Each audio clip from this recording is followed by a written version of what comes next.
Investigating Children's Irony Comprehension, the podcast. Welcome to episode 6 of our podcast series, From Science to Society, Children's Irony Comprehension. Hi, I'm Liz. And I'm Caitlin. Two master's students from Leipzig University studying early childhood research. I'm looking at irony comprehension in children with ADHD. And I've been researching irony comprehension in children with autism. So far, we've heard about irony comprehension, how it develops, and how it's studied in typically developing children. What we haven't looked at, though, is whether the picture is the same for our autistic children and children with ADHD. And in fact, evidence is growing that there really are differences in how children with ADHD or autism process irony compared to typically developing children. In this episode, we'll cover what these differences are, what the research tells us, and what the implications are for teaching irony. Before we jump into the research, maybe we should explain for the folks at home, what exactly is autism and ADHD? Yes, let's start with a very intriguing developmental disorder, autism. The American Psychological Association, APA, defines autism spectrum disorder as impaired social interactions and communication skills, highly specific interests, and engaging in repetitive behaviors. For autistic children, this may mean they find it tricky to notice other people's feelings or engage in social relationships. They may want to maintain a consistent environment with a daily routine. So, perhaps an autistic child might prefer playing the same game with the same kids every playtime and maybe the same packed lunch every day. Yeah, that might be. But they can also have strengths in areas like pattern recognition and memory. And, of course, every child is different. Exactly. We use the definition as a guideline, but it's not the full picture. All right, what about ADHD? Another fascinating developmental disorder. ADHD is a disorder marked by inattention, hyperactivity, and impulsivity. Children with ADHD may struggle to regulate their behavior and find it difficult to focus. Children with ADHD often has challenges in school as they find it hard to concentrate on a single task, keep organized, and may even have impaired self-control. So a child with ADHD might find it hard to sit still and stay focused during a full school day. Yeah, in a class of, let's say, 30 children, those with ADHD would stand out as being particularly restless or even zoning out. Right. Now that we have a basic understanding of autism and ADHD, why don't we get into how these two disorders may impact irony comprehension?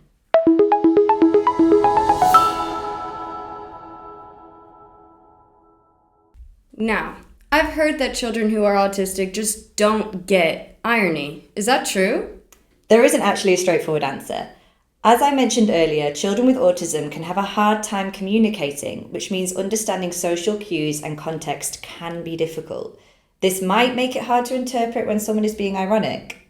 So, you mean that when you're talking to someone who is autistic, they may think that what you're saying is literal, when actually it's meant to be ironic? Exactly. For example, let's say you and your friend had plans to go for a picnic, but it started raining. You say, "What wonderful weather for a picnic." Surely, ironic. It's a horrible day. Cancel the picnic. Right, but an autistic person may think you are looking forward to a soggy picnic in the rain. Don't forget your umbrella. You know, children with ADHD struggle to pick up on irony too. Oh, really? For the same reasons? Actually, it's a bit different. It's more that it's difficult for children with ADHD to fully follow the meaning of the ironic statement itself. So it's not because they don't understand the social cues behind the irony, they actually have a hard time following what's being said? Yeah, being ironic requires so many layers. The speaker's intention, their emotion behind the statement, and what their motivation is. Since children with ADHD struggle with attention and impulsivity, they might find it harder to pick up on all of those contextual clues that are essential for understanding irony. Honestly, that sounds pretty stressful. There are so many layers. What does research say about ADHD and irony comprehension? Unfortunately, this is an under-researched and relatively little-known field. There have been studies that look at how children with ADHD process and interpret language in social situations within varying contexts, called pragmatics. For example, Sophie Carruthers and colleagues in 2022 conducted a systematic review, and they found that children with ADHD struggle to interpret speaker meaning compared to their typically developing peers. But there just isn't that much literature on irony specifically. That's a shame. It sounds like a really interesting field. Well, I did find 2 interesting studies which looked at ADHD and irony. Oh, nice. Okay, well, what did they have to say?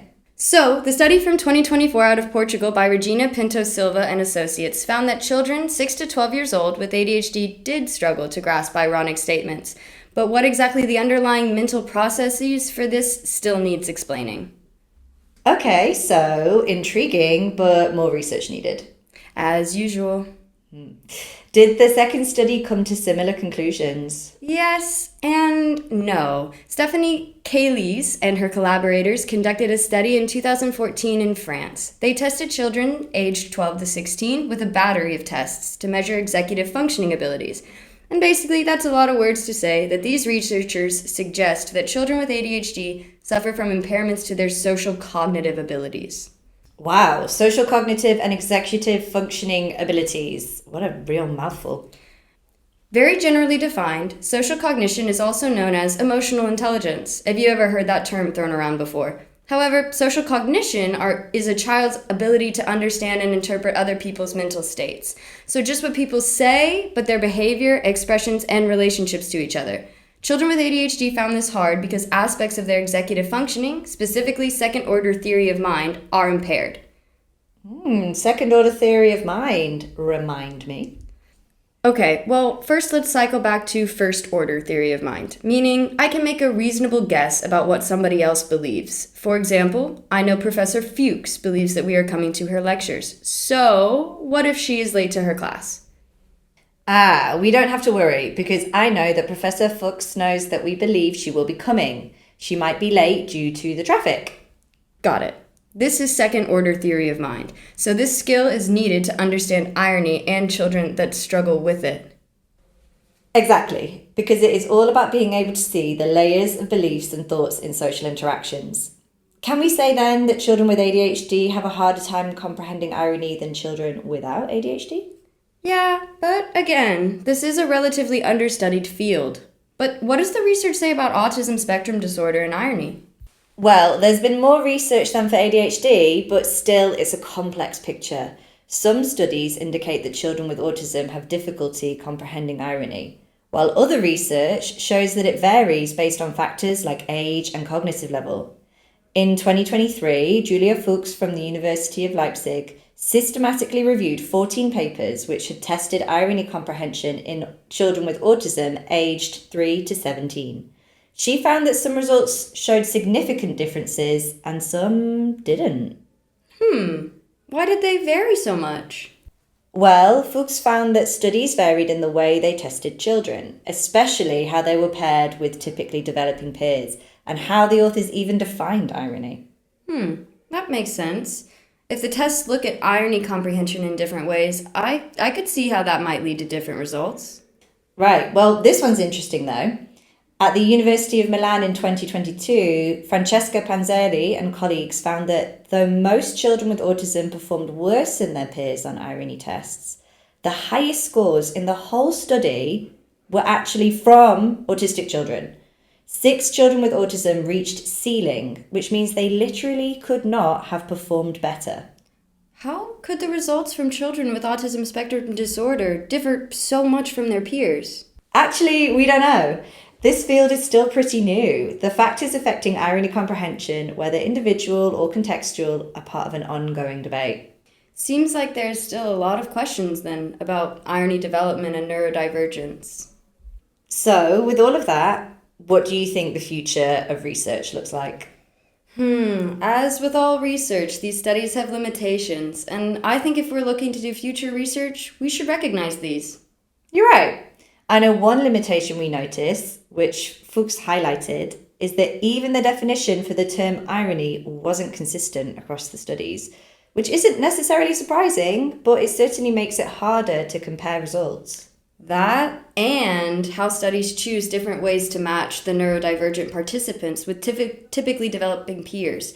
Matching is done so that we can see if there really are differences in how neurodivergent children process irony. Fuchs explained that some studies matched participants by linguistic abilities rather than age, as an example.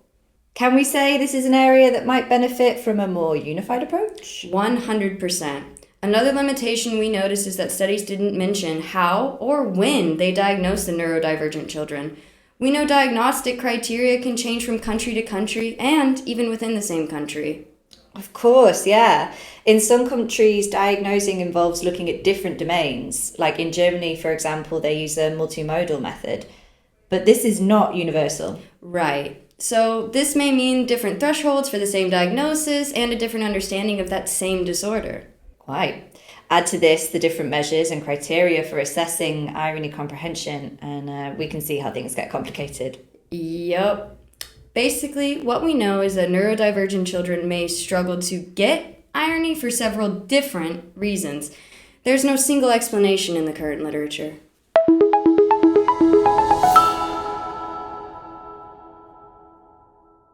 So, Liz, I looked into whether any of these studies have been used to help adults train neurodivergent children to understand irony. What do you think about irony training? Considering it's such a complex picture, I'm really not sure. But then certain themes like theory of mind and reading a social context do keep coming up as necessary skills. Maybe children can be trained in those skills and that will help them understand irony?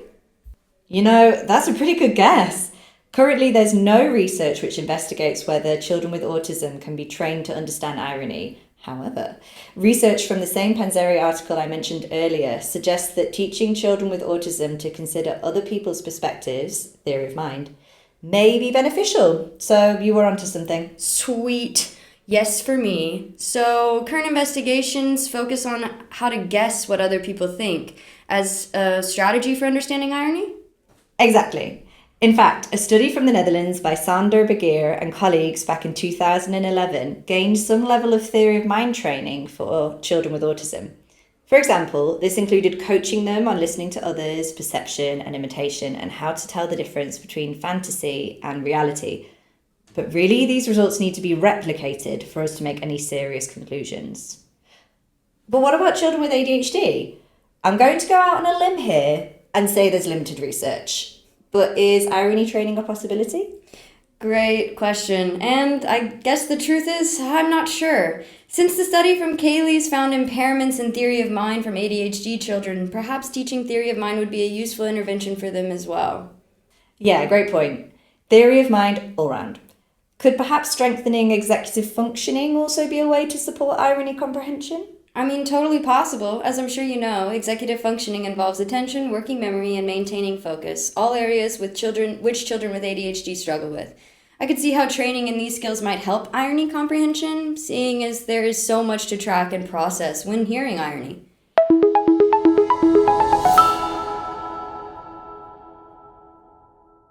In our next episode, episode 7, our colleagues explore the exciting question, can we teach children to understand irony?